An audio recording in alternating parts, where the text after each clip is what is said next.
नमस्कार दोस्तों, ये video editorial compilation for mains का पार्ट है। आप प्लेलिस्ट में जाके एडिटोरियल की वीडियोस पेपर वाइज और टॉपिक वाइज देख सकते हो। और अगर आप दिसंबर 2019 के बाद की वीडियोस को देखना चाहते हो तो वीडियो के नीचे मौजूद ज्वाइन बटन की सहायता से आप मेंबरशिप को ज्वाइन कर सकते हो। चलिए डिस्कशन स्टार्ट करते हैं। आप जीएस पेपर 2 के इस टॉपिक से आर्टिकल को रिलेट कर सकते हो। देखो, सुप्रीम कोर्ट की 5 जजेस की बेंच को जब सबरीमाला टेम्पल केस से संबंधित रिव्यू पिटीशन पर अपना फाइनल वर्डिक्ट देना था तो सुप्रीम कोर्ट ने अपने फाइनल वर्डिक्ट में ये बोला था, ये इशू और इस जैसे दूसरे जो इश्यूज हैं, for example Dawoodi Bohra community के द्वारा गर्ल चाइल्ड्स के जो प्राइवेट पार्ट्स हैं उनका म्यूटिलेशन कर दिया जाता है, महिलाओं की एंट्री हाजी अली दरगाह में या फिर मस्जिद में, या फिर पारसी महिलाओं की एंट्री जो अपनी कम्युनिटी से बाहर जाकर विवाह करती हैं, तो ये सारी पिटीशंस जो हैं इनका निपटारा किया जाएगा 9 जजेस की एक बेंच के द्वारा। तो कल देखो 9 जजेस की उस बेंच ने अपनी इनिशियल हियरिंग की तो एडवोकेट्स ने कहा, देखो जो क्वेश्चंस डिसाइड किए गए हैं जिन पर आप अपना वर्डिक्ट दोगे वो क्वेश्चंस बहुत ज़्यादा ब्रॉड हैं। तो चीफ जस्टिस ऑफ इंडिया ने कहा, देखो आप स्पेसिफिक क्वेश्चंस ड्रा कीजिए जो आप चाहते हो जिसके बारे में हम अपना वर्डिक्ट दें। तो 17 जनवरी को वकील जो हैं आपस में मिलेंगे और स्पेसिफिक जो क्वेश्चंस हैं उनको वर्कआउट करेंगे। सुप्रीम कोर्ट ने यह भी कहा, देखो हम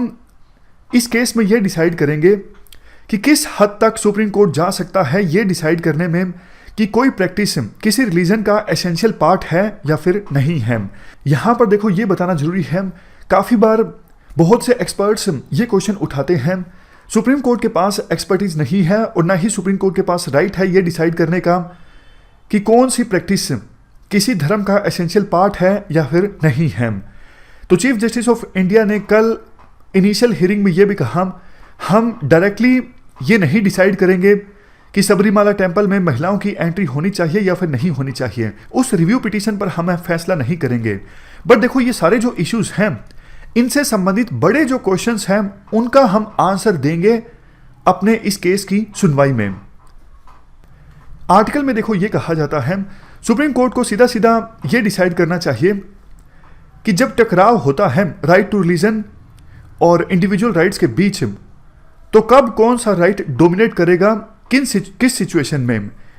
इस क्वेश्चन पर फैसला देना चाहिए सुप्रीम कोर्ट को। और देखो आर्टिकल 25 और आर्टिकल 26 के अंतर्गत जो एक्सेप्शंस आती हैं जैसे पब्लिक ऑर्डर, मोरालिटी, हेल्थ, ये कब लागू होगी और कब लागू नहीं होगी, अगर इन क्वेश्चंस का आंसर ठीक से दिया जाता है सुप्रीम कोर्ट के द्वारा तो बार बार नौबत नहीं आएगी कोर्ट में जाने की कि कब कौन सी प्रैक्टिस को अलाउ किया जा सकता है किसी धर्म के अंदर और कौन सी प्रैक्टिस को अलाउ नहीं किया जा सकता है। वैसे देखो एक क्वेश्चन ये भी उठता है कि आखिरकार सुप्रीम कोर्ट ने 9 जजेस की बेंच ही क्यों गठित की। बहुत कम ऐसा होता है अगर हम पिछले कुछ सालों में सुप्रीम कोर्ट के ट्रैक रिकॉर्ड को देखें कि इतनी बड़ी बेंच गठित की गई हो। ऐसा देखो इसलिए भी क्योंकि 1954 में 7 जजेस की एक बेंच ने सिरूर मठ केस में अपना वर्डिक्ट दिया था और कहा था, रिलीजियस डिनोमिनेशंस को पूरा अधिकार है ये डिसाइड करने का कौन सी जो प्रैक्टिस है उनके धर्म का एसेंशियल पार्ट है और कौन सी प्रैक्टिस एसेंशियल पार्ट नहीं है। तो सोच के देखिए, अगर देखो 7 जजेस से कम की बेंच होती या फिर 7 जजेस की बेंच होती तो वो इस वर्डिक्ट के खिलाफ अगर वर्डिक्ट दे भी देती तो वो वर्डिक्ट मान्य नहीं होता। इसी वजह से 9 जजेस की बेंच गठित की गई है। कम से कम अब 9 जजेस की बेंच ये बोल देती है कि सुप्रीम कोर्ट डिसाइड करेगी कोई प्रैक्टिस किसी धर्म का एसेंशियल पार्ट है या फिर नहीं है, तो फिर 1954 की ये जजमेंट जो है वो इनवैलिडेट हो जाएगी, मतलब ये जजमेंट नलीफाई हो जाएगी क्योंकि इससे बड़ी बेंच के द्वारा एक नई जजमेंट दे दी गई है। लास्ट में आर्टिकल के द्वारा एक बात ये बोली जाती है, बजाय इसके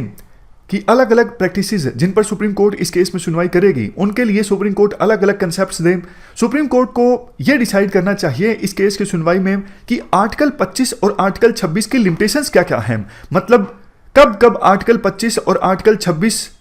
को इंप्लीमेंट नहीं किया जा सकता, प्रोटेक्ट नहीं किया जा सकता। लिमिटेशंस देखो कुछ भी हो सकती हैं, जैसे जब राइट टू इक्वालिटी का उल्लंघन हो, राइट टू लाइफ का उल्लंघन हो, ये लिमिटेशंस सुप्रीम कोर्ट को डिफाइन करनी चाहिए। तो ये हमने पूरा आर्टिकल डिस्कस किया राइट टू रिलीजन और दूसरे फंडामेंटल राइट्स के बीच टकराव से संबंधित, और ये थी हमारी आज की डिस्कशन। इस डिस्कशन में फिलहाल इतना ही है। Thank you very much for discussion.